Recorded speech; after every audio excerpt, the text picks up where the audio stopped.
भारत के विषय में अनेक भ्रांतियां जो इस देश के विष युक्त विषाक्त बुद्धिजीवियों ने बोई है। कितने निर्लज्ज हैं ये।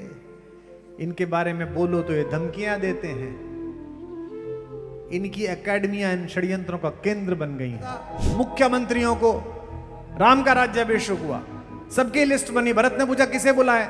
राम जी ने कहा भाई मैं तो जानता नहीं हूं, 14 साल जंगल में था, कौन अब राजा बन गया, कौन युवराज है, तुम ही बना लो। रात्रि में सोने के लिए गए तो नींद खुल गई।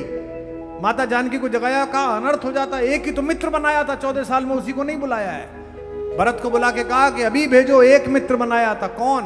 कोई राजा नहीं था, मुफ्त में गंगा पार कराने वाला केवट भगवान का एकमात्र अतिथि बना। कंपटीशन चल रहा है भाइयों में, इसने इतनी बड़ी कोठी बनाई, मैं इतनी बड़ी बना लूं, इसने ऐसा किया, इसने वैसा किया। अरे करो कंपटीशन। उन दोनों ने भी किया था, भरत ने और राम जी ने। जब मिलने पहुंचे तो तीनों के बीच एक कंपटीशन हुआ। नंगे थे पांव बावरे के, कीचड़ मिट्टी में सने हुए, कुछ कुछ बह रहा रक्त भी था, कंकर भी थे कुछ चुभे हुए। वह व्याकुलता थी बढ़ने की, धनु कहीं कहीं पर तीर गिरा, मही पर तरकश के साथ साथ मुनियों वाला वह चीर गिरा। तो कंपटीशन क्या था? बावरा चाहता था रघुबर को पहले शीश झुका लूं मैं, रघुबीर चाहते थे पागल को पहले गले लगा दूं। आखिर रघुबर की विजय हुई, हाथों पर उठा लिया उसको, वह चरण छुए उससे पहले छाती से लगा लिया उसको। जब हृदय हृदय का मिलन हुआ, तब दूर विरह का ताप हुआ। सबने देखा तब चित्रकूट में ऐसे भरत मिलाप हुआ।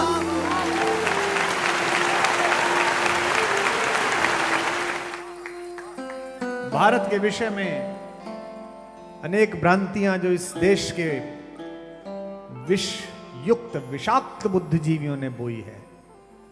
कितने निर्लज्ज हैं ये। इनके बारे में बोलो तो ये धमकियां देते हैं। इनकी एकेडमियां इन षड्यंत्रों का केंद्र बन गई हैं। सरकारें किसी की भी बदल जाएं, ये कैंचुली बदलकर फिर वहीं पहुंच जाते हैं। आजकल सांस्कृतिक हो गए हैं। 1947 में देश आजाद हुआ, 1952 में एक फिल्म आई जागृति है। उसमें बड़नगर के रहने वाले प्रदीप जी ने एक गीत लिखा। नॉर्थ ईस्ट के रहने वाले एस.डी. बर्मन साहब ने उसमें संगीत किया। हेमंत कुमार जी की भूमिका रही जो बंगाल के थे, और बंगाल के अमी भट्टाचार्य पर फिल्माया गया। आओ बच्चों तुम्हें दिखाएं झांकी हिंदुस्तान की है। उसमें जो कहा गया उस दिन तो कोई नहीं बोला, सब गा रहे थे, हिंदू मुस्लिम सिख ईसाई। यह देखो यह राज मराठा, यहां शिवाजी डोला था। मुगलों की ताकत को जिसने तलवारों पर तोला था। हर पर्वत पर आग लगी थी, हर पत्थर एक शोला था। बोली हर हर महादेव की, बच्चा बच्चा बोला था। वीर शिवाजी ने रखी थी मान हमारी शान की, इस मिट्टी को तिलक। तब तो कोई नहीं बोला कि नहीं औरंगजेब और शिवाजी के बीच में कंपटीशन है। अब कब्र में पड़े हुए उस गलीच को उठा लाएं और कहते हैं कि इसकी चर्चा करेंगे। तब तो किसी ने नहीं कहा कि अकबर और महाराणा प्रताप के बीच कंपटीशन है। पाठ्य पुस्तक में अकबर ज्यादा रखा जाए कि महाराणा रखे जाए। यह देखो यह राजपुताना नाज इसे तलवारों पर, इसने सारा जीवन ढाला बरछी तीर कृपाणों पर। यह प्रताप का वतन पला है, आजादी के नारों पर कूद पड़ी थी यहां हजारों पद्मिनियां अंगारों पर। धधक रही है कण कण में कुर्बानी राजस्थान की। हमने तो कहा उस समय तो कोई समस्या नहीं हुई। राम किन के? हिंदू। अरे मूर्खो, राम देश के हैं। ये बीच में तुमने 50-55 साल की एक फिल्म चलाई थी 3 घंटे की। आज सुनो चाहे कल सुनो, बुरा लगे चाहे अच्छा लगे, धमकी मुझे वहां से कराची से बैठ के दो चाहे कनाडा से बैठ के दो, कहता था और कहता रहूंगा। इसके लिए राजनीति जाती हो जाए, मित्र जाते हो जाएं, शत्रु बढ़ते हो तो बढ़े, सबका मूल वही है जहां से राम बोल रहा हूं। 3 घंटे की फिल्म है, अमर अकबर एंथोनी। कोई गिरजाघर चला जाए, कोई सूफी चला जाए, लेकिन आखिर में सबका बाप कन्हैया लाल निकलने वाला है, वही था।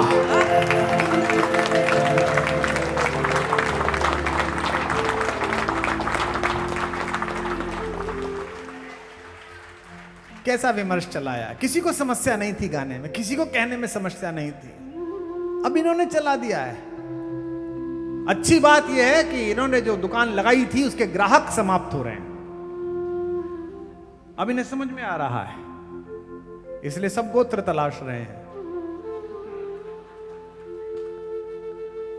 यह कथा तो अनंत है, इसकी चर्चा अनंत है। कौन सा वाला राम चाहिए? कहते हैं इनका राम है, नहीं सबका है, वंचित का है, दलित का है, वनवासी का है, निषाद का है, केवट का है। अभी हुआ था परसों एक राज्याभिषेक पटना में, किसको बुलाया था? मुख्यमंत्रियों को। राम का राज्याभिषेक हुआ, सबकी लिस्ट बनी। भरत ने पूछा किसे बुलाए? राम जी ने कहा भाई मैं तो जानता नहीं हूं, 14 साल जंगल में था, कौन अब राजा बन गया, कौन युवराज है, तुम ही बना लो। रात्रि में सोने के लिए गए तो नींद खुल गई, माता जानकी को जगाया, कहा अनर्थ हो जाता, एक ही तो मित्र बनाया था 14 साल में, उसी को नहीं बुलाया है। भरत को बुला के कहा कि अभी भेजो, एक मित्र बनाया था। कौन? कोई राजा नहीं था, मुफ्त में गंगा पार कराने वाला केवट भगवान का एकमात्र अतिथि बना। और श्रीमद् वाल्मीकि रामायण पढ़िए, रामचरितमानस पढ़िए, जब गिफ्ट दिए गए हैं, जब कपड़े दिए गए हैं, बड़े सेठ के यहां शादी हुई थी, जो गया था उसके कपड़े बने थे। राम जी के आए, शादी नहीं है, राज्याभिषेक है, लेकिन फिर भी कपड़े सबके बने हैं। विभीषण को कपड़े भरत जी ने दिए, सुग्रीव को कपड़े लक्ष्मण जी ने दिए हैं। एकमात्र अतिथि है जिसे राम ने स्वयं जाकर कक्ष में कपड़े दिए हैं, और वो कोई राजा नहीं है, कोई राजकुमार नहीं है, कोई उद्योगपति नहीं है, नाव चलाने वाला केवट है, मल्लाह है। कौशल्या के बाद अगर किसी के हाथ का भोजन रुचिकर लगा है और कहा है कि आज तक जो खाया मैया उससे बेहतर है, वो शबरी के झूठे बेर लगे हैं। मैं अमेरिका में बोल रहा था तो जिसके घर रुका हुआ था एक मारवाड़ी सज्जन के, उनके यहाँ एक बिटिया थी 16-17 साल की, वहीं पैदा हुई, ABCD। हाँ, अमेरिका बॉर्न कंफ्यूज देसी।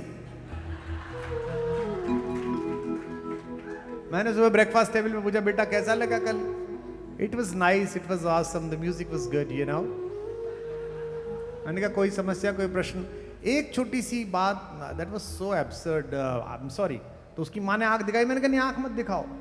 बोली इफ यू से आप अदरवाइज ना लें तो। मैंने कहा नहीं हम ब्रदरवाइज लेंगे, तुम बोलो। तो बोली कि वो आपने वो बताया ना कि वो एक बूढ़ी औरत थी जिसने बेर काट के और भगवान जी को खिलाए, तो कितना गंदा है ना कि उसने पहले खाए फिर खिलाए।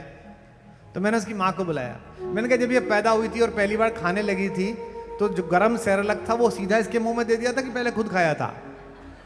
तो बोली नहीं भैया वो पहले मैंने खुद खाया फिर इसे खिलाया। मैंने कहा तेरी अम्मा खिला सकती है तो राम की अम्मा भी खिला सकती है, शबरी राम की अम्मा है। कोई शबरी खिलाए तो वो झूठे बेर खा जाए। आज तक वालों, कोई साथी हो संकट में तो वो बाली से टकराए। जटायु जब पुकारे तो वो बेटा बन के आ जाए। कोई आए शरण में तो उसे लंकेश बनवाए। वो जिसके नाम का पत्थर समंदर पार कर जाए, वो जिसके दम से तीनों लोक में संध्या सवेरे हैं, वही एक राम मेरे हैं, वही एक राम तेरे हैं। कोई शबरी खिलाए तो वो झूठे बेर खा जाए। कोई शबरी खिलाए तो वो झूठे बेर खा जाए। कोई साथी हो संकट में तो वो बाली से टकराए। कोई साथी हो संकट में तो वो बाली से टकराए। जटायु जब पुकारे तो वो बेटा बन के आ जाए। जटायु जब पुकारे तो वो बेटा बन के आ जाए। कोई आए शरण में तो उसे लंकेश बनवाए। कोई आए शरण में तो उसे लंकेश बनवाए। वो जिसके नाम का पत्थर समंदर पार कर जाए। वो जिसके नाम का पत्थर समंदर पार कर जाए। वो जिसके दम से तीनों लोक में संध्या सवेरे हैं। वो जिसके दम से तीनों सबकी तालियां। लोक में संध्या सवेरे है। वही एक राम मेरे हैं, वही एक राम तेरे हैं। गाइए। वही एक राम तेरे है, वही एक राम तेरे है, वही एक राम तेरे है, वही एक राम मेरे है, वही एक राम तेरे है, वही एक राम मेरे है, वही एक राम मेरे है, वही एक राम तेरे है, वही एक राम मेरे है, वही एक राम। बोल सियावर रामचंद्र भगवान की। जैसा ले जाना है वैसा ले जाओ, बेटे जैसा ले जाओ, पति जैसा ले जाओ। प्रवाद चला दिया कि साहब वो सीता जी को निर्वासन दे दिया था, उनको तो घर से निकाल। अरे भाई, दुर्व्याख्या विषय से मूर्छित पढ़ोगे तो ऐसा ही रहेगा। श्रीमद् वाल्मीकि रामायण वहां विराम पा गई, जहां भगवान का राज्याभिषेक हो गया, फलश्रुति हो गई वहां।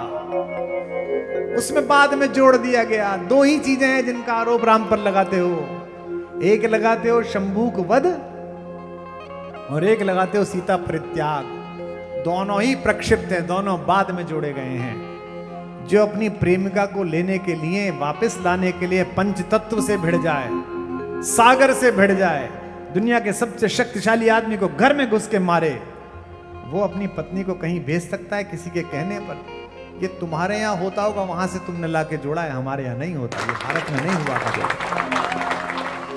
आज मैं देख रहा हूं पत्रकार बहुत संख्या में है, कल भी बहुत हमारे तमाम बड़े बड़े एंकर्स और पत्रकार बैठे हुए थे। मीडिया ग्रुप्स में काम करने वाले बच्चे बच्चियां हैं। मीडिया पढ़ना है तो भी रामकथा पढ़ो। Indian institute of mass communication में और जहां जहां जामिया में जहां जहां पढ़ाया जाता है, जहां आज तक का जो संस्थान है वहां कम से कम एक पेपर होना चाहिए भारतीय पौराणिकी और संचार। आदरणीय सिंह साहब बैठे, उन पर जिम्मेदारी है, वो उत्तर प्रदेश की शिक्षा व्यवस्था में सलाह देते हैं मुख्यमंत्री जी को। एक आप कोर्स जरूर चलाइए, उसके अंदर भारतीय संस्कृति और संचार, कम्युनिकेशन सिखाया है राम जी ने। जिस समय युद्ध के पहले की अंतिम रात है, भगवान ने कहा विभीषण से, विभीषण जी मेरा मन नहीं कर रहा युद्ध करने के लिए, लोग मरेंगे, निरपराध लोगों की हत्या होगी, आपके भाई को एक बार फिर समझाया जाए। विभीषण जी ने कहा वो मानेगा नहीं, वो मृत्यु की सीमा तक आ गया है, शठ है वो। राम जी ने कहा एक बार प्रयास करके देखते हैं। फिर प्रयास किया। यह दुर्भाग्य है कि आज भी जो रावण है सीमा पार, वो हमारी विनम्रता को कायरता समझता है। लेकिन यह सौभाग्य है कि राम का देश जब एक बार धनुष पर प्रत्यंचा चढ़ा लेता है, तब अभिनंदन उस पार भी हो जाए, तब भी अभिनंदन मन के इसी पार आता है। राम जी ने कहा किसी को भेजते हैं रावण को समझा के आए, तो सबसे पहले हनुमान जी ने कहा मैं जाऊंगा। राम जी ने कहा नहीं, तुम नहीं जाओ। Last experience was not good. पिछला वाला अनुभव ठीक नहीं था। वो तो देख के ही नाराज हो जाएगा, कह रहे फिर आ गया, पहली बार मैं फूंक गया था, फिर आ गया, कौन जाए। तो अंगद बड़ा विनम्र है, बाली का पुत्र है, बच्चा है, युवा है, सुग्रीव की सेना का सेनापति है, युवराज है। अंगद को कहा बेटा तुम जाओ। तो अंगद गया। बड़ा आनंद है, कम्युनिकेशन सीखिए। विदेश मंत्रालय को अगर यूनाइटेड नेशंस में जाके बात करनी हो पड़ोसी देश के व्यक्ति से, तो इसी भाषा में बात करे जैसे अंगद ने बात की। रावण को पता चला कि राम ने दूत भेजा है। रावण बड़ा प्रसन्न हो गया, अच्छा डर गया, चलो देखो न सब चमचे बुला लिए। चमचे समझते हो? दिल्ली में तो बहुत है, दिल्ली तो इस कटलरी की खान है। चमचा क्या होता है, हमने देखा है चमचा, चमचा भरे हुए पात्र में लगता है और जब तक भरे हुए पात्र से माल निकलता रहता है चमचा चुप रहता है। जैसे ही पात्र खाली होता है तो चमचा टन टन टन टन बोलना शुरू कर देता है।